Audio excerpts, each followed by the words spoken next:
Assalamualaikum warahmatullahi wabarakatuh. Perkenalkan, nama saya Umi Tanisria dengan NIM 21043162089 dari Fakultas Ekonomi dan Bisnis jurusan Ekonomi Pembangunan Program Studi S1 Pendidikan Ekonomi Universitas Negeri Malang. Untuk video kali ini saya akan menganalisis terkait barang publik, yakni jalan raya menuju pantai Teluk Asmara serta penerangannya. Next. Kasusnya adalah berupa barang publik, yakni jalan raya menuju pantai Teluk Asmara beserta lampu jalan, yakni penerangannya. Nah, pembangunan infrastruktur yang merata sangat dibutuhkan oleh rakyat Indonesia, terutama pada Kota Malang ini ataupun Kabupaten Malang. Nah, setelah saya analisis, ternyata jalan menuju pantai Teluk Asmara ini sangat-sangat tidak ramah. Nah, mengapa disebut begitu? Karena jalannya sangat-sangat bergeronjal ya teman-teman, tidak untuk dilewati. Kalau dilewati kita harus sangat super hati-hati. Karena apa? Kalau kita tidak berhati-hati, peluang besar untuk kita jatuh atau terpeleset di jalan tersebut akan semakin besar. Nah, berikutnya adalah berupa lampu penerangan. Nah, lampu penerangan di menuju pantai, kawasan pantai di Malang Selatan juga sangat-sangat kurang. Nah, dapat kita lihat sendiri, kalau seandainya lampu penerangan itu kurang, maka kita akan melewatinya juga sangat susah. Kita harus memiliki lampu yang sangat terang, juga kita harus memiliki ketelitian memilih jalan. Karena jika tidak begitu, kita akan bisa saja terjadi kecelakaan yang tidak diinginkan. Nah, berikutnya adalah berupa beberapa faktor penyebab terjadinya kerusakan jalan menuju pantai selatan. Yang pertama nih ya, mungkin bisa jadi karena faktor lingkungannya. Karena lingkungan di Malang Selatan itu masih tergolong lingkungan yang sepi penduduk. Maka mungkin karena itu pemerintah masih belum dapat memberikan dana untuk perbaikan jalan menuju pantai selatan. Nah, yang kedua menurut saya adalah kesalahan perencanaan tebal perkerasan jalan. Nah, ini bisa jadi juga karena mungkin bisa jadi ya, di sana itu jalannya sudah dibangun tapi memang rusak kembali. Karena di daerah Bantul itu ya, setahu saya jalannya memang sudah diperbaiki, tapi masih ada saja jalan yang memang berlubang sekali. Berlubangnya itu tidak normal teman-teman, seperti sangat dalam sekali dan mudah sekali bagi pengendara motor ataupun mobil terjebak di situ. Bisa jadi juga karena akan ada banyak kecelakaan jika memang pengendara mobil ataupun motor tidak berhati-hati. Nah, yang ketiga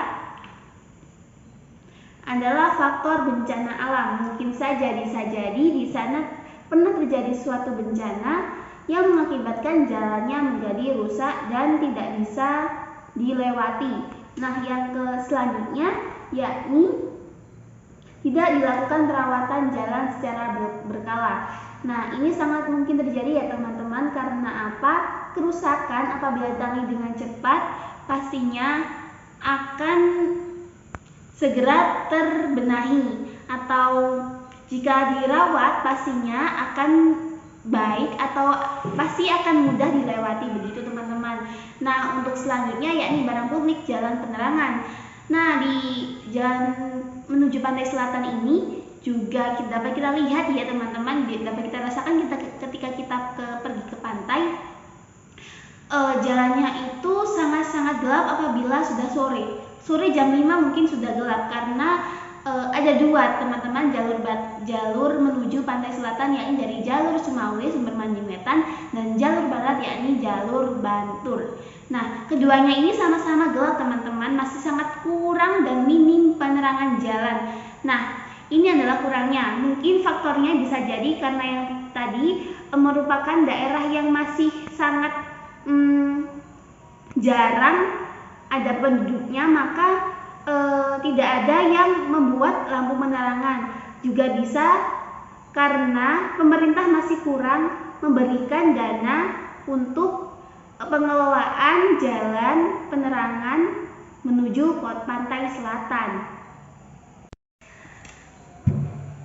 Nah teman-teman, selanjutnya adalah dampak rusaknya jalan dan kurangnya lampu penerangan menuju pantai selatan. Yang pertama yakni dampak dari rusaknya jalan. Yang pertama nih pasti banget nih ya, peluang kecelakaan semakin besar teman-teman. Makanya kalau kalian semua menuju pantai selatan harus super hati-hati. Nah yang kedua mungkin ya akan banyak ketimpangan sosial teman-teman, dimana di kota diperbaiki terus tapi di Malang Selatan tidak diperbaiki. Nah untuk dampak penerangannya, lampu penerangan jalannya menuju pantai selatan sendiri mungkin juga rawannya kecelakaan yang terjadi kepada wisatawan ataupun warga lokal. Karena apa? Motor itu teman-teman kadang itu memiliki lampu yang tidak terang. Seperti motor saya sendiri itu lampunya sangat minim sekali teman-teman, makanya tidak direkomendasikan untuk dipakai ke pantai. Nah dampak selanjutnya yakni munculnya kecemburuan sosial yang terjadi pada warga sekitar pantai dan warga kota. Kenapa begitu? Karena warga kota selalu diutamakan karena dekat dengan pusat kota mungkin seperti itu. Tapi warga sekitar pantai, warga lokal pantai itu mungkin dapat cemburu karena kurangnya dana teman-teman, tidak bisa makan dananya tidak merata. Begitu teman-teman. Berikutnya saya Minalisria akan membahas atau menganalisis tentang solusi yang mungkin bisa dilakukan oleh pemerintah ataupun warga lokal untuk memperbaiki rusaknya jalan menuju pantai dan lampu penerangannya. Nah mungkin ya untuk pemerintah sendiri seharusnya dapat memeratakan dana pengelolaan infrastruktur menuju pantai selatan, entah itu jalannya ataupun lampunya. Yang kedua yakni warga lokal memiliki inisiatif sendiri untuk memperbaiki jalan. Karena apa? Banyak sekali warga lokal yang mencari pencaharian di sekitar pantai. Nah untuk itu jika mungkin ya teman-teman, jika jalannya rusak dan lampunya kurang, minat wisatawan mungkin akan berkurang. Karena apa? Mungkin mereka masih mengutamakan keselamatan ya teman-teman, stay healthy dan stay safe, okay? Lalu nah itu kan tadi kan inisiatif dari warga lokal sendiri, karena memang setahu saya itu banyak sekali warga lokal yang mencari pencaharian di pantai. Nah kalau kita lihat mungkin kalau seandainya jalan rusak dan lampu penerangan kurang, maka distribusi yang dilakukan atau hubungan yang dilakukan oleh warga sekitar pasti akan sangat susah ya teman-teman. Saya juga pernah mendengar ternyata anak-anak di sekitar pantai itu sekolahnya masih ke Sumawe. Nah itu sangat-sangat membutuhkan waktu yang sangat lama teman-teman, dan juga melewati jalan yang berkelok, rusak, dan lampu penerangan yang kurang. Nah mungkin solusinya dapat diratakan dananya untuk pengelolaan infrastrukturnya oleh pemerintah, dan juga inisiatif dari warga lokal sekitar pantai sendiri. Karena untuk keselamatannya sendiri teman-teman, kalau warga kota mungkin kan kita nggak setiap hari ke pantai ya kan, tapi kalau warga lokal pastinya setiap hari perlu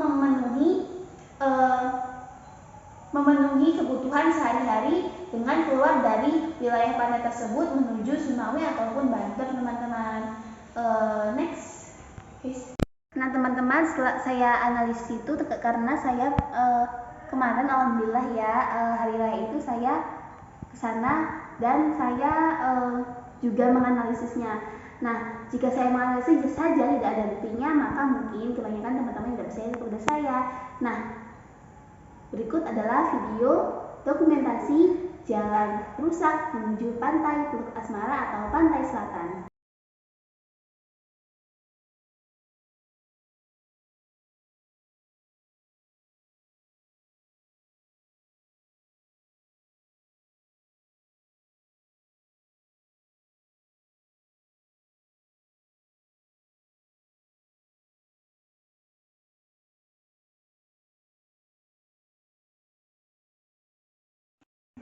Nah, setelah melihat video tersebut dapat kita simpulkan memang minim sekali kekurangan menuju pantai selatan teman-teman ya. Jadi ketika teman-teman semua akan ke pantai selatan, rekomendasi dari saya sangat-sangat hati-hati ya teman-teman, karena kita berlibur itu tujuannya bisa pulang ke rumah. Nah, kalau kita tidak sampai ke rumah lagi, bagaimana teman-teman? Nah, untuk itu penutup dari saya, maaf jika ada salah kata ketika saya menjelaskan analisis kasus barang publik ini, dan maaf sekali jika kata-kata saya masih dan sangat-sangat tidak efektif, karena kesempurnaan tidak ada manusia yang sempurna, karena kesempurnaan adalah ya milik Allah saja. Terima kasih. Wassalamualaikum warahmatullahi wabarakatuh.